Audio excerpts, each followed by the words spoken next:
Senior Bowl wide receiver preview part two. I'm Matt Hicks, the FF educator, joined as always by John Lobb, the Gridiron Scholar.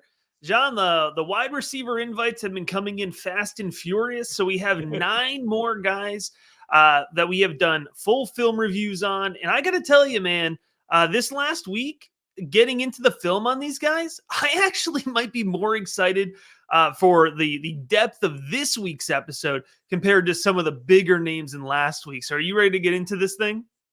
Yeah, Matt, I will have to admit, as I've watched film this week, I fell in love with a couple of these players. So let's get to it, my friend. I know you almost don't want to let the cat out of the bag, but that's what we're about. If you're watching the video version of this episode, do us a favor. If this helps you prep for your 2024 rookie drafts, take 2 seconds, give the video a like, drop us a comment, ask us a question about any player on the video or anything about your upcoming rookie draft questions here.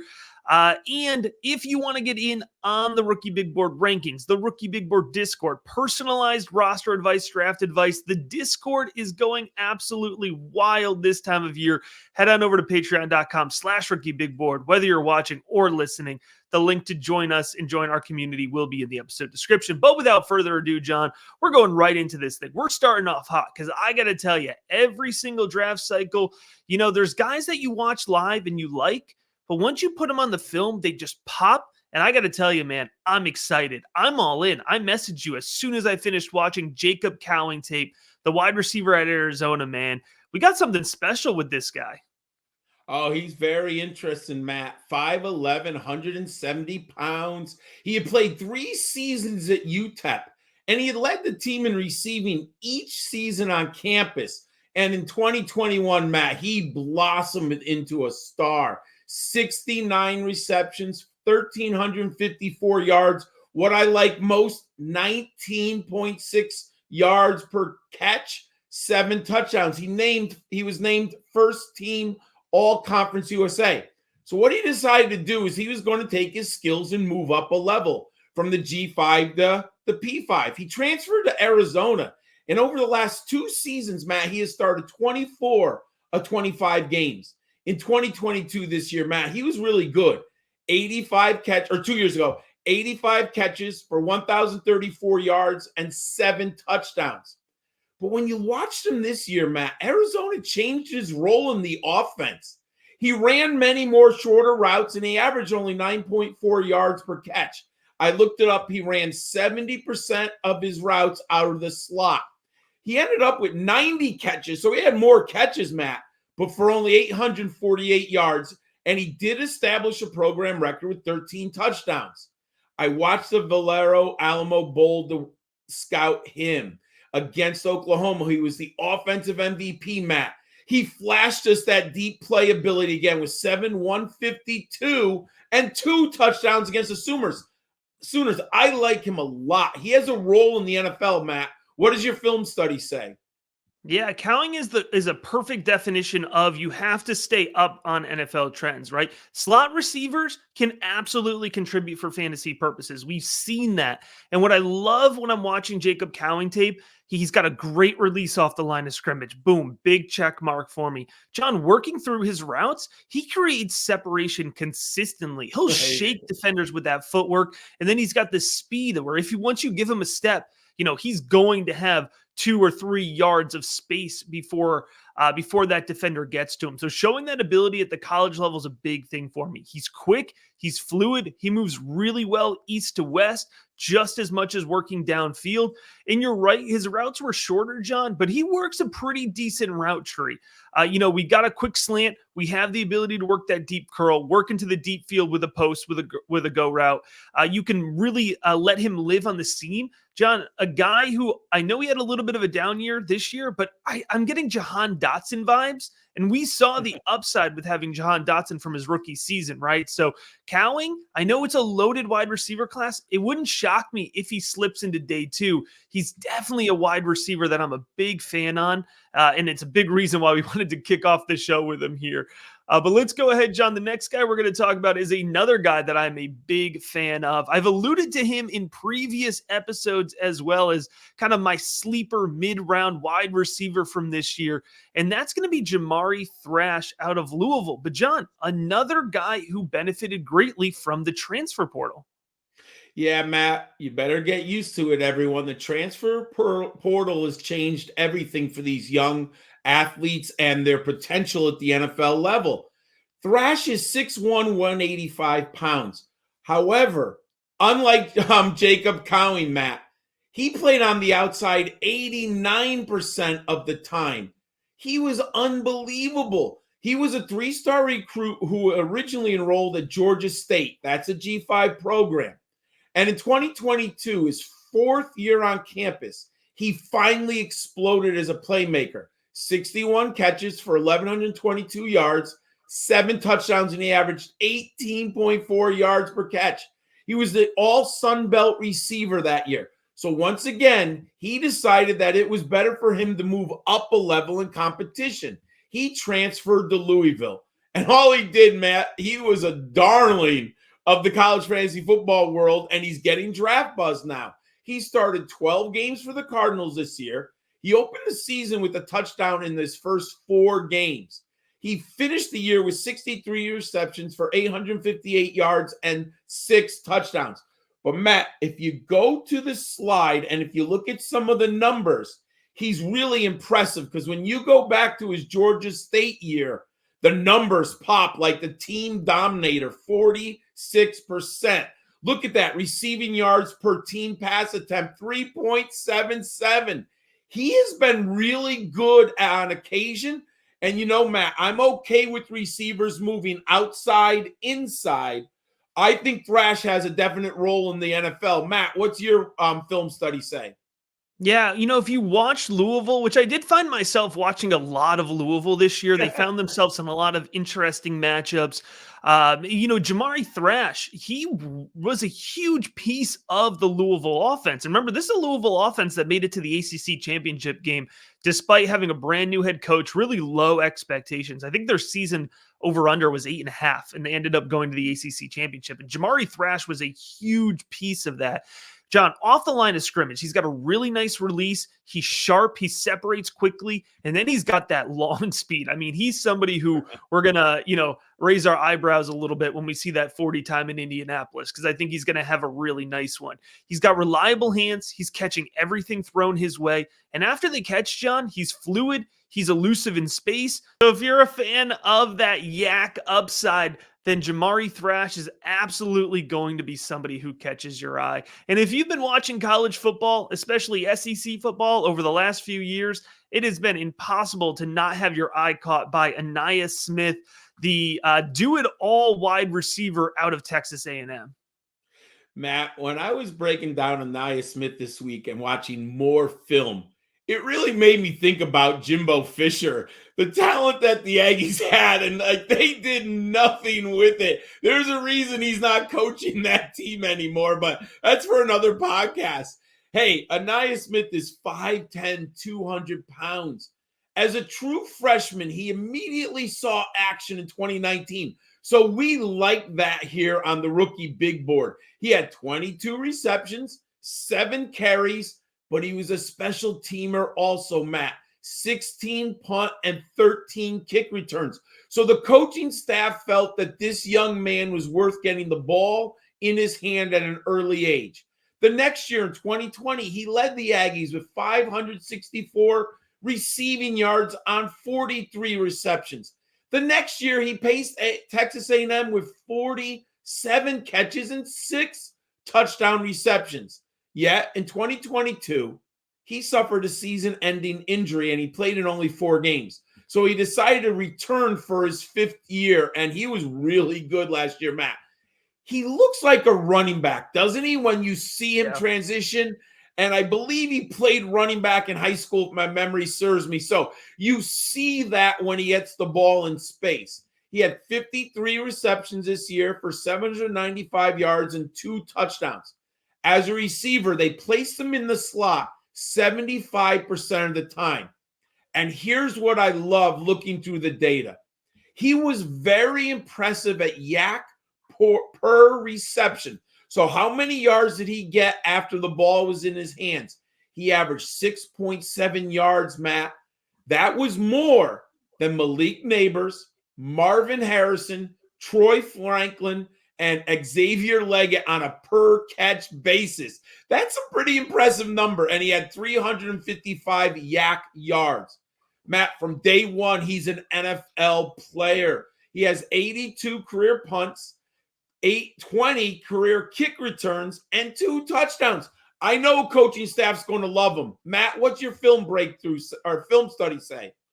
Yeah, I like Ainias Smith. I think he's somebody who I'm really excited to see in Mobile, and I'm excited to see how NFL scouts and front offices might see him being used in the NFL. Because you mentioned it, he's got the build like a running back, and he's physical, John. When he's working over the middle of the field, he's very comfortable working in traffic. He holds on well through contact. There's a couple examples in his tape where he just gets popped right after the catch, and he holds on to it. They move him all around the field.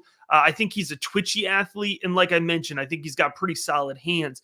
You'll also see Ainias Smith used on a little bit of those jet sweeps, right, those end arounds, and he returned kicks and punts, and he was pretty successful doing it. When Ainias Smith is running in a straight line with some space to get going, he is a very, very fast player as well. So there's a lot of upside here, and I think Ainias Smith is the first example here as we talk about Senior Bowl specific opportunity. I think Smith is going to we're going to learn a little bit about the way that the NFL wants to use him and how Smith is able to respond to that. So practice week is going to be really huge for Smith. And John, another guy who I think is going to have a huge practice week, I think he's really going to kind of get elevated in the overall eyes of the fantasy football community, Senior Bowl community, NFL community. It's Roman Wilson, the wide receiver out of Michigan. I know you're watching a lot of Michigan. I'm watching a lot of Michigan, and the quantity might not be there with Roman Wilson, but the quality is there. And relative to the Michigan offense, the quantity is there. So I'm trying not to be biased, and I do like Roman Wilson. So I'm going to temper my enthusiasm right here, because I will say he's a high efficiency player. You are right. When you just look for volume, the numbers aren't going to pop for you. But part of it is context. Michigan doesn't throw the football a lot. Now, he's listed, Matt, at 6'0" and 192 pounds. The eyeballs test tells me he's not that tall and he's not that heavy. But let's see what he measures out. He looks smaller than that. He's a 4-star prospect from Hawaii. So he came from Hawaii all the way to Michigan. As a sophomore in 2021, he started 5 games. So he started to get on the field for Michigan. He had 25 catches for 420 yards and 3 touchdowns. 2022, he was good at times, but he wasn't really overly impressive, but his efficiency was there. But last season, Matt, for the national champions, he posted his best numbers by far. 48 catches for 789 yards and 12 touchdowns. He was so efficient. I mean, he basically scored a touchdown 1 out of every 4 catches. That's incredible efficiency.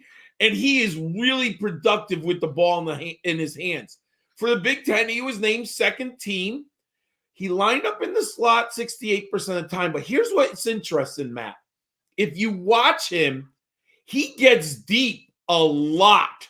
Like, he's a slot player who can run down the seam and be a safety to the outside. So I think he's got a very unique, if you just look at the numbers, you might think he's a slot receiver, but he has the skills of a wide receiver, and he's tough in the middle of the field. And this is what I love. This stat is one of my favorite in this class. Matt, his drop percentage this year was only 2% according to PFF. That is, and you see the hands on film. And, you know, we mentioned it last week when we were talking about Lad McConkey. Roman Wilson is very comfortable with people all around him, and he just secures the ball and makes the catch. Look at that team dominator. 25%, everyone on the screen. Catch percentage is 73. And this is a very outstanding number for a man who lined up in the slot. 16 yards per catch, Matt. What I saw on film is reflective in the numbers. What does your film study say? John, I love when our eyes line up here watching the tape because, you know, with Roman Wilson, for me, he's quick, he's fast, and he has great downfield acceleration. And that may sound redundant, John, but those are 3 different types of speed. And it's rare to have a wide receiver show all 3 of those. But he is. He's quick in the short field. He can move well laterally. He's got great straight line acceleration, which is when he works those go routes. But he's really well-rounded, working fast over the middle of the field as well. So there's a lot to like with Roman Wilson. You mentioned it. He's very comfortable in traffic. You look at that frame and you think, okay, right, a realistic frame. Maybe he's 5'10 and a half, 5'11, buck 85, buck 88. You think of that and you think, oh, he's going to be, kind of just focused on getting into space, but he goes up, John. He's got good vertical ability. He's got he doesn't have the longest frame, but he reacts well to off-target passes. He's able to bring them in, and he positions his body very well for success. And again, remember, he's playing against Big Ten, secondary. So we're getting close to the NFL, as close as we can get, Big Ten SEC defensive back. So it's not like Roman Wilson has been playing against light coverage, and he's the guy. Like, teams know he's the X receiver on this offense. So I think he's performed very well. And like you said, we know my big thing with wide receivers, reliable hands are always going to catch my eye. And he certainly has reliable hands. John, now we're going to dig a little bit deeper. It's one of the things that I love about the rookie big board. I think it's one of the unique values we bring. We dig deep. And again, if you want to get in, I just finished, John, my 60-second draft evaluation. So if you want to get in on those draft evaluations, Rookie Big Board Discord, personalized advice, all that good stuff, head on over to patreon.com/Rookie Big Board. You can save, John, 15% now with an annual membership. So it's the time to go ahead and get that annual membership. But we're digging deep here. That was the whole point of that very blatant pitch that I slid in there. The whole point was because we're talking about Luke McCaffery, John. We're talking about sleepers, guys who have caught our eye. And I know that Luke McCaffery has certainly caught your eye. Yeah, and I have to be honest, I really liked him as I watched him through the season. And UConn played Rice, and I watched that whole game. And there are moments that he really does splash. However, when I broke down the film in more detail, Matt, there's definitely improvement to be had, right? Like, you see some flaws in his game, but those flaws are also related to his past. And let me explain. He is the son of former Giants and Broncos Super Bowl champion wide receiver Ed McCaffery. And yes, everyone, he is Christian's younger brother. He's 6'2", 195. And if you don't know anything about Luke, he was a highly rated dual threat quarterback coming out of high school. And he selected Nebraska over Colorado, Michigan, Ohio State, Washington, and UCLA. I never even, if it was 4 years ago, Matt, I didn't even perceive of him as a wide receiver. He was a dual threat quarterback, right? He redshirted in 2019 for the Cornhuskers. In 2020, he played in 7 of 8 games for Nebraska, and he started twice at the quarterback position. He finally transfers to Rice, and he actually played quarterback in 2021 for the Owls. But then he makes the decision, Matt. He converted the wide receiver to kick off the 2022 campaign. And he's been a really good CFF player. We had him on our Campus to Canton team. And Matt and I watched a lot of them there too. And in 2 seasons, Luke McCaffery was 129 receptions, 1,715 yards, and 19 touchdowns. What I thought, and this is just why data is so important, I felt he lined up on the outside more often than he actually did. The data shows that he was slightly lined up in the slot over 70% of the time. And he does a lot of jet sweeps, reverses. They put him in motion. I think the evaluation of McCaffery, you have to project 2 years from now. If you're drafting Luke McCaffery, you see the basic skills. You obviously know his father and his brother. And you're saying, we get him in our wide receiver room and we get the coaching and the reps, what can he be 2 years from now? So, Matt, I think he's a 5th-round pick with huge upside. What does your film study say? Yeah, John, I think you're right. When you watch McCaffery play, I think the things that stand out to me is he's got pretty reliable hands, which is impressive because he is, of course, like you said, a quarterback convert. And he's tough. He's a physical player.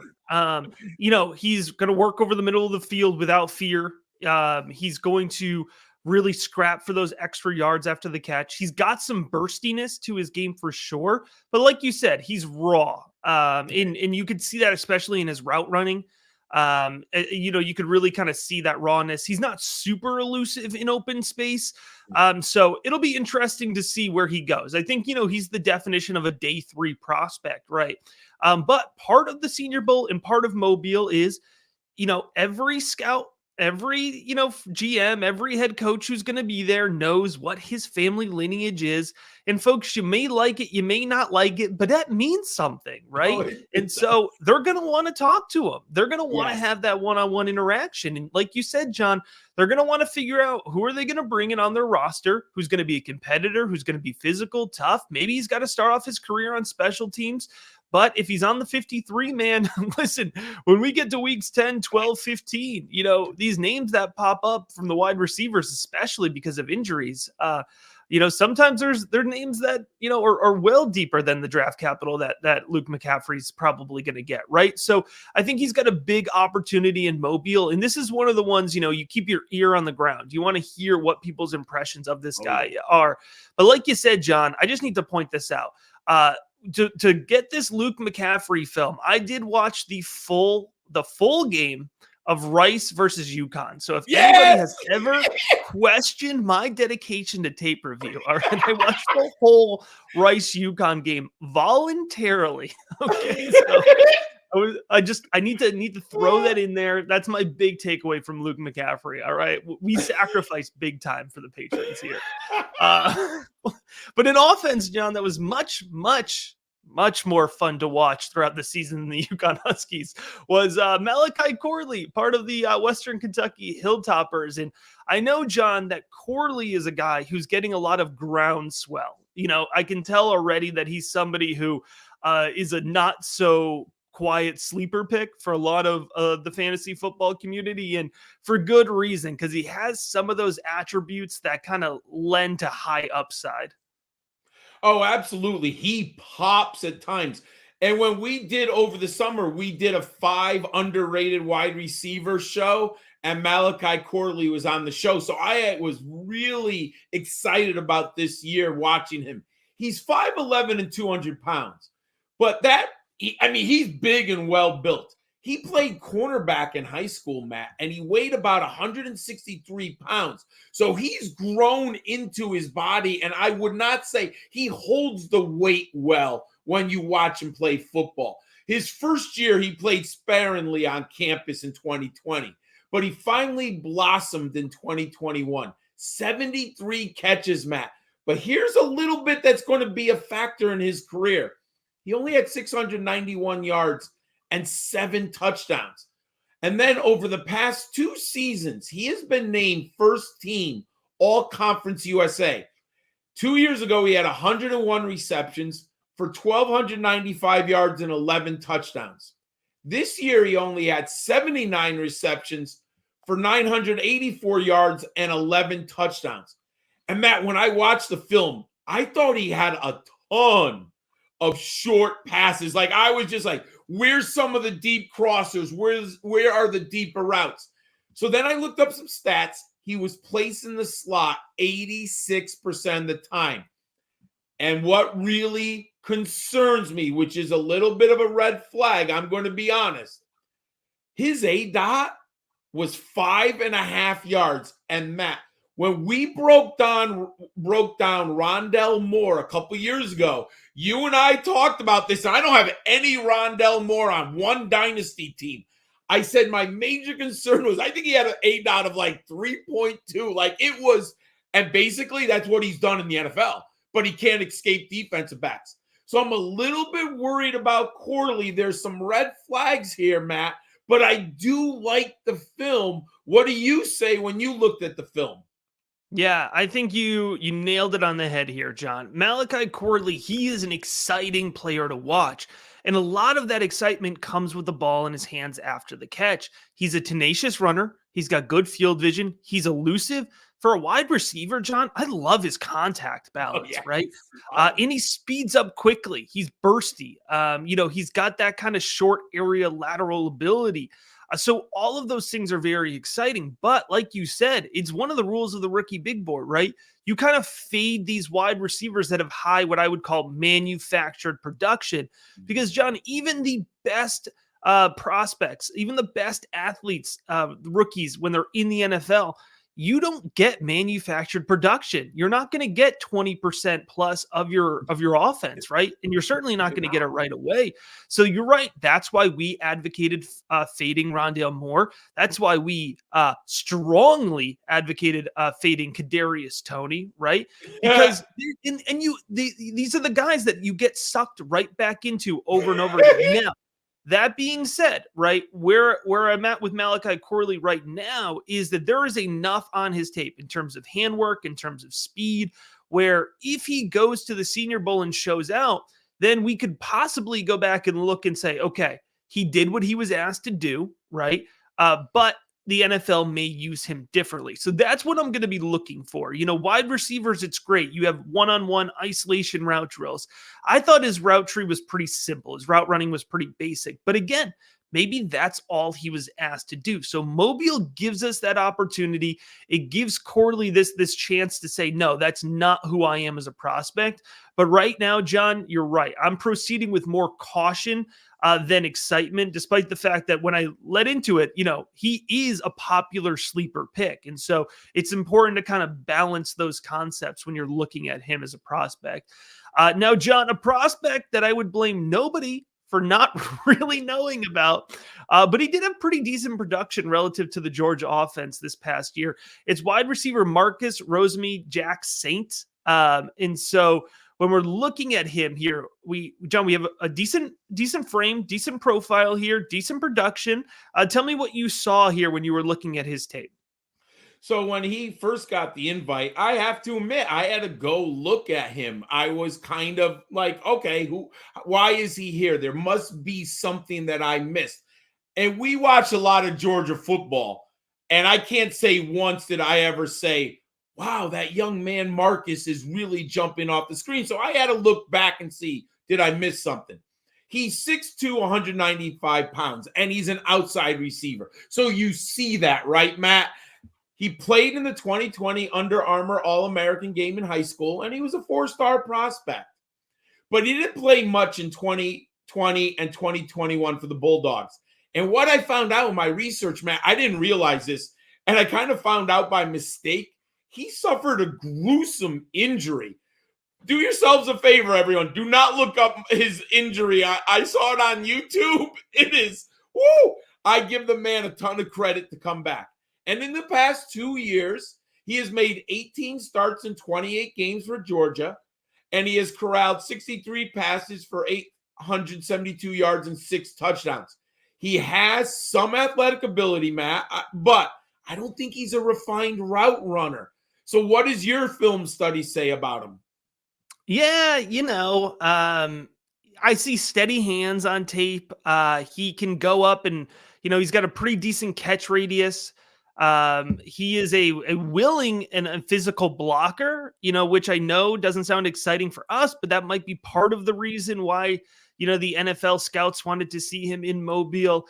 I got to be honest, John, I watched both Tennessee and South Carolina games, and I mentioned those two specifically because he did have good production in that game relative to the offense. So when McConkey wasn't on the field, when Bowers was missing some time, there were points and times where he was, the guy on the field, but I don't see game-changing athleticism. I don't see game-changing speed. And so I think there's just a lot of opportunity for him to just be average, but let's give him the chance in Mobile. Let's see if he gets any chatter on the ground. All right, but let's go ahead and talk about the wide receiver out of Tulane, Jha'Quan Jackson.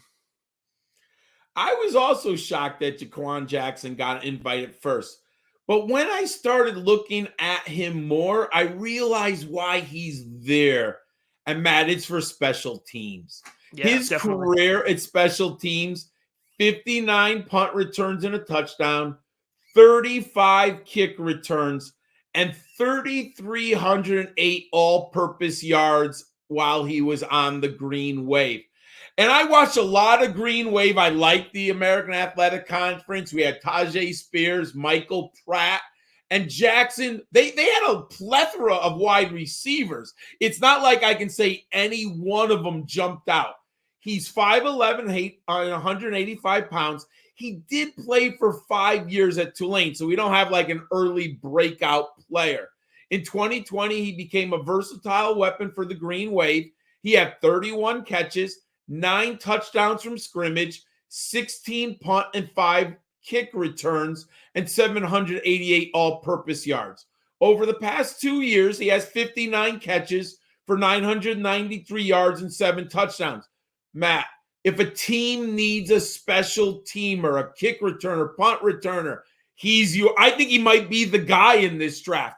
That's why he got the invite to Mobile. Let's see how he does one-on-one in those matchups. I don't expect very much. I wasn't overly impressed with the film. I think they have a great scheme. He got open. I mean, they have so many receivers. They scheme guys open, but he's a special team dynamo. What do you see, Matt? Yeah, no need to double down on that. That's the correct take. He's there for special teams. I think he's really effective in special teams. He's got good vision when he's returning punts, good kicks. He's got elusiveness. That he accelerates very well. And so, like you said, I think he's going to be a good special teams player. I think he'll be a day 3 selection, but the wide receiver tape, it leaves you wanting. And so for the fantasy perspective, probably not the guy to lock in on as kind of a day 3 sleeper pick. I think you're going to have plenty of other good options, including John, the last wide receiver we're going to talk about, who I know you were very excited after watching his tape. And that is UCF's Javon Baker. And John, I will say, playing DFS, playing college football DFS over the last few years, Javon Baker, it was a very popular play for me and a fairly profitable one as well. So the stats were definitely there. Matt, I found my guy. I've watched 32 wide receivers now, plugged in the numbers, and I'm trying not to be hyperbolic. When I plugged in the numbers, he jumped off the page like Marvin Mims and Jake Reed. I was like, what did I miss in this man? My friends, look at the screen, what we have going on here. 34% dominator. Receiving yards per team pass attempt, 3.11. PFF A. Matt, 17.1. And it matches his yards per catch at 17.5. They were throwing him the ball deep, and he caught it. And then, Matt, I said, okay, what did I miss? Because the numbers are better. I agree with you. I played him in DFS all year, and I loved him. But I said, what did I miss? Because the numbers are outstanding. I spent 2 hours in a rabbit hole watching this young man. And Matt's going to do a better job of scouting, but I had to write down notes. I was so in love. Matt, he's an acrobat. I mean, he is unbelievable. My friends, he was catching passes from John Reese Plumlee. Not the most accurate quarterback I've ever seen in college football. I mean, he twists and turns his body. He has unbelievable body control. His hand-eye coordination is in perfect sync with his feet. Matt, you see him jumping up like it looks like he's skying, catches the ball. Then you see him literally horizontal with 2 arms out and 3 feet from the ground catching the ball. And then you see him tiptoeing on the sideline. I mean, he's an ex-receiver. He is awesome. And Matt, again, he remind me of Zay Flowers with his swagger and his confidence. I mean, he has that little wow. Like, as a defensive back, I think I would have gotten pretty mad at him a few times because I think he's talking a lot on the field. I mean, he's emotional, but I love it, and he backs it up. He's 6'1", 208 pounds. He enrolled at Alabama as a 4-star prospect, Matt. But when he got in that locker room, check this out. In 2020, Devonta Smith was sitting in there, Jalen Waddle sitting in there, and John Mechie. In 2021, Jamison Williams comes in from Ohio State, and John Mechie is in there. So what did Javon Baker say? I'm going to transfer to UCF. Okay, I get it. He just didn't have the opportunity. When the Knights played in the American Athletic Conference, and he was good, but then they moved to the Big 12, much tougher competition. And last year, Matt, he had 52 passes for 1,139 yards and 7 touchdowns. And this is what I love. He averaged 21.9 yards per catch. I mean, Gus Malzone is running this guy deep down the field, and they're chunking the ball to him. And he played on the outside 73% of the time. I don't want to gush. I kept this last. For our viewers who stayed with us, right now, Javon Baker is the best deal in your early dynasty drafts. I love this young man. Matt, what do you see on him? Well, it's going to be hard to follow that up, I will say. For when I'm watching Baker, I think he plays really well along the boundary. I think he's kind of a prototypical boundary threat, right? He accelerates well in a straight line. You mentioned it. He has great ball skills, good contested catch ability. He's got good vertical ability. He's got a long wingspan for somebody who's 6'1". I do think that he has the ability to go and grab off-target passes. And then, there is a little bit of shake after the catch too. There's a little bit of fluidity to his game. And so I'm really excited to see him set up in isolation situations here at Mobile. And I'm excited for him to get to the combine too. So I think if he could show up at the combine as a super athletic type guy, he could get a little bit of momentum there in terms of his draft capital. I will say, John, as a caveat here for my film review, I thought he got jammed a lot. I thought he struggled to separate at times. And that, for me, that's a big red flag for me. When you're a boundary presence getting jammed and you're 6'1", it's a proceed with caution for me. I'm certainly not ruling him out, and there's a lot to be excited about, but, getting Rashad Bateman vibes here a little bit, when I see that 6'1" guy that can't separate, just because that translation to NFL defensive backs is tougher. But that being said, let's see what Javon Baker can do in Mobile, because you're right. Like, I'm thinking back to like that Denzel Mims type rise from Mobile. I could see Javon Baker absolutely getting that type of momentum. You got the storyline. You mentioned it. It's the 4-star recruit. He was the Alabama guy.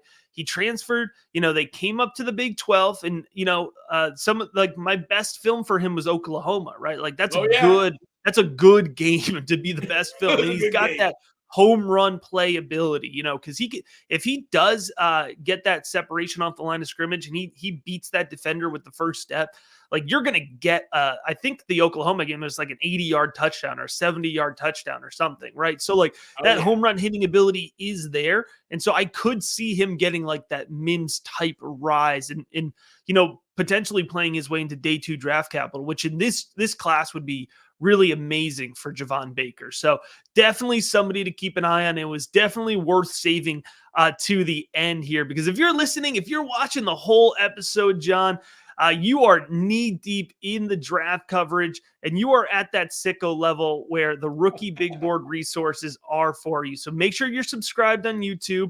Make sure you're subscribed on Spotify. We are getting ready for the Rookie Profile series where we break down. It's going to be about over 35 prospects total, John, this year. I'm so excited for it. And if you don't want to wait for those videos, you got to head on over to patreon.com/rookiebigboard and get access to all of our resources for 15% off at the annual membership. Hey, and as always, thanks for tuning in.